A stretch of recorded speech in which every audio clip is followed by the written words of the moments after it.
সুপ্রিয় শিক্ষার্থীরা, আজকে আলোচনা বিষয় অর্ধস্বরধ্বনি। আর অর্ধস্বরধ্বনি হচ্ছে চারটি, কিন্তু আমরা মুখস্থ করতে চাই না, চমৎকার একটি কৌশলের মাধ্যমে বের করব। শুধু তাই নয়, এই অর্ধস্বরধ্বনি থেকে যে প্রশ্নগুলো বারে বারে পরীক্ষায় এসেছে সেগুলো আমরা সমাধান করব। তাহলে প্রথমে আমরা অর্ধস্বরধ্বনি চারটি মনে রাখতে চাই 5টি ভয়েলের মাধ্যমে। বাংলাদেশে এমন কেউ আছে যে এই 5টা ভয়েল জানে না? জানে। তাহলে এই ভয়েলগুলোই বলে দিবে অর্ধস্বরধ্বনি কোন চারটি। তাহলে যেহেতু অর্ধস্বরধ্বনি চারটি, তাহলে এ আমরা বাদ দিয়ে দিলাম। বাকি চারটি ভয়েল থেকে আমরা বের করব অর্ধস্বরধ্বনি কোন চার। দেখুন তো, ইতে আমরা বাংলায় কি লিখি? ইতে আমরা লিখি একার, আইতে কি লিখি? রস্বইকার, ওতে লিখি কি? ওকার, আর ইউতে লিখি রস্বকার। দেখুন কত চমৎকার ভাবে আপনার অর্ধস্বরধ্বনি চারটি আপনার পেয়ে গেলেন। তাহলে মুখস্থ করার প্রয়োজন আছে? অর্ধস্বরধ্বনি চারটি আপনি মুখস্থ করা শুরু করলেন, প্রয়োজনই নেই। ভয়েল চারটা বলেই দিল যে অর্ধস্বরধ্বনি কোন চারটি। এখন প্রশ্ন হতে পারে যে স্যার, এই যে অর্ধস্বরধ্বনি যে আমরা চারটা পেলাম, ইতে একার, আইতে রস্বইকার, ওতে ওকার এবং ইউতে রস্বকার, এগুলো কেন অর্ধস্বরধ্বনি বলা হয়? এবার আসুন এই চমৎকার কৌশলের মাধ্যমে এটাও আমরা আপনাদেরকে শিখিয়ে দিই। দেখুন অর্ধস্বরধ্বনি কি, এটা যদি আপনি আগে জানতে চান, তাহলে এই যে দেখুন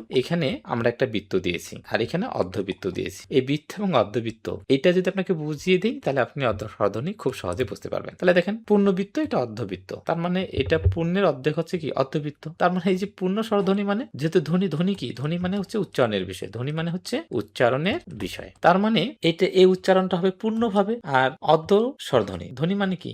উচ্চারণের বিষয়, তার মানে উচ্চারণ হবে অর্ধেক। তার অর্ধেক যদি উচ্চারণ হয় তাহলে হবে অর্ধ স্বরধ্বনি, আর যদি স্বরধ্বনিটা পূর্ণভাবে উচ্চারণ হয় তাহলে হবে পূর্ণ স্বরধ্বনি। তাহলে এই জিনিসটাই জাস্ট এখানে লেখা আছে। যেসব স্বরধ্বনি পুরোপুরি বা সম্পূর্ণভাবে উচ্চারিত হয় না, সেটাই হচ্ছে অর্ধ স্বরধ্বনি। এবার আসুন আমরা কিছু এক্সাম্পলের মাধ্যমে আপনাকে বোঝানোর চেষ্টা করি। দেখেন লাউ, লাউ বানানে রস্য, রস্য কিন্তু একটা অর্ধ স্বরধ্বনি। জানি আমরা, আমাদের ভয়েল হচ্ছে কয়টা? 5টা, এ, ই, আই ও ইউ। তাহলে ইতে আমরা একার, আইতে রস্বইকার, ওতে হচ্ছে ওকার, আর ইউতে হচ্ছে রস্বকার। তাহলে এখানে আমরা দেখতে পাচ্ছি যে রস্বকার হচ্ছে কি? একটা অর্ধ স্বরধ্বনি। প্রশ্ন হচ্ছে কেন এটা অর্ধ স্বরধ্বনি? আমরা মুখস্থ না করে আমরা বুঝতে চাই। এখন দেখুন কিভাবে বুঝবেন। দেখেন লাউ, আমি যদি বলি লাউ বানানে কয়টি বর্ণ আছে, যে কেউ বলবো যে স্যার এখানে 3টি বর্ণ আছে, ল একটা আছে, আ আছে এবং কি রস্য আছে। লাউ বানানে ল, আকার এবং রস্য। ল তো ব্যঞ্জন বর্ণ, আ হচ্ছে স্বরবর্ণ এবং রস্য হচ্ছে স্বরবর্ণ।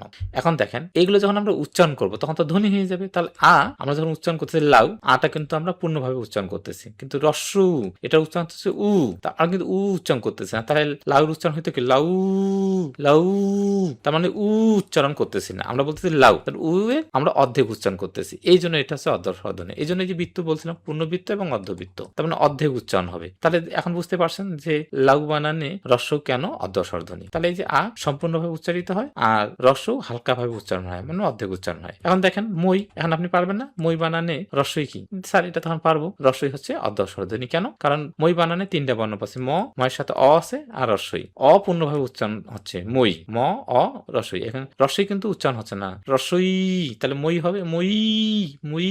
তাহলে মই বলতেছি না, আমরা বলতেছি মই। তার মানে রস্যইটাকে অর্ধেক উচ্চারণ করতেছি, এই জন্য রস্যই হচ্ছে অর্ধ স্বরধ্বনি। চাই, তা উচ্চারণ কি? চাই, চাই হচ্ছে না, তার রস্যই উচ্চারণ করতেছি না, রস্যইটাকে অর্ধেক উচ্চারণ করতেছি, চাই। এই কারণে আ হচ্ছে পূর্ণাঙ্গ স্বরধ্বনি এবং দীর্ঘ হচ্ছে, এবং এটা হচ্ছে হালকা হচ্ছে মা, দীর্ঘ হচ্ছে না, এই কারণে এটা হচ্ছে অর্ধ স্বরধ্বনি। আশা করি বুঝতে পেরেছেন যে অর্ধ স্বরধ্বনিটা কি। পরীক্ষায় আসা প্রশ্নগুলো সমাধান করেন। দেখেন অর্ধ স্বরধ্বনি, তো অর্ধ স্বরধ্বনি মানে কি? আপনি এই যে রস্য, কারণ আমাদের ভয়েল কয়টা? 5টা, এ, ই, আই ও ইউ। আমরা জানি যে ওতে হচ্ছে ওকার, আর ইউতে হচ্ছে রস্যকার, আর এটা হচ্ছে রস্বইকার, আর হচ্ছে একার। এই চারটা হচ্ছে আমাদের অর্ধ স্বরধ্বনি। আমরা দেখি এখন বলতে পারবো। তারপরটা দেখেন অর্ধ স্বরধ্বনি নয়। দেখেন অর্ধ স্বরধ্বনি নয় কোনটি? তাহলে দেখেন আমরা জানি যে ভয়েল কয়টা আমাদের? 5টা, 5টা ভয়েল না? এটা হচ্ছে এ, ই, আই ও ইউ। তাহলে আমরা অপশনে দেখতেছি যে ওই হবে না। ওই কি হবে? কারণ হবে না, কারণ এটা তো আমাদের অর্ধ স্বরধ্বনি নয়, তার মানে বাকিগুলো হয়। তাহলে ভয়েল 5টা হচ্ছে এ, ই, আই ও ইউ। তাহলে যে ইতে হচ্ছে একার, আইতে হচ্ছে রস্বইকার, ওতে হচ্ছে ওকার, ইউতে হচ্ছে রস্যকার, তার মানে এগুলো হয়। এগুলো প্রত্যেকটাই হচ্ছে অর্ধ স্বরধ্বনি। তাহলে ওইটা অর্ধ স্বরধ্বনি নয়। তাহলে আপনি সহজে এখন পাইলেন,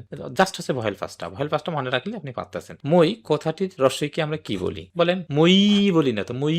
তার মানে রস্বইটা আমরা পূর্ণভাবে উচ্চারণ করি না, অর্ধেকভাবে উচ্চারণ করতেছি, এই জন্য এটা হচ্ছে আমাদের অর্ধ স্বরধ্বনি। আর তাছাড়া আমরা ভয়েল 5টা দিয়েও আমরা দেখবো যে এটা আমাদের অর্ধ স্বরধ্বনি। তাই দেখুন কত চমৎকার ভাবে শেখা যায় যদি আপনি কৌশল দিয়ে শেখেন। আর এতক্ষণ যে আলোচনাগুলো করলাম মাতৃভাষা এই বইটি থেকে, একটি অসাধারণ বই, মনে রাখার সহজ উপায়ে রচিত। সুপ্রিয় শিক্ষার্থীরা, সুবর্ণ সুযোগ, সীমিত সময়ের জন্য বাংলা ব্যাকরণের 55টি লাইভ ক্লাস শুরু হতে যাচ্ছে, যেখানে শেখানো হবে বেসিক টু অ্যাডভান্স পর্যন্ত। এখন প্রশ্ন হচ্ছে, সুবর্ণ সুযোগটি কি? সুবর্ণ সুযোগটি হচ্ছে এই যে বাংলা ব্যাকরণের 55টি লাইভ ক্লাসের প্যাকেজ মূল্য ছিল 1000 টাকা। এই 1000 টাকার প্যাকেজ মূল্য এখন মাত্র 750 টাকায়। এই 750 টাকায় আপনি আমার লেখা মাতৃভাষা বাংলা ব্যাকরণ বইটি পেয়ে যাবেন, সাথে এই 55টি লাইভ ক্লাস পেয়ে যাবেন। দেখুন, এই যে 1000 টাকার মূল্য এখন আপনাকে লাগতেছে না, তাহলে এখন হয়ে গেছে কত? 750 টাকা। এই 750 টাকায় আমার লেখা মাতৃভাষা বাংলা ব্যাকরণ বইটি পেয়ে যাচ্ছেন, যার মূল্য 500 টাকা। তাহলে 750 থেকে যদি 500 মাইনাস করেন, তাহলে হয় 250 টাকায়।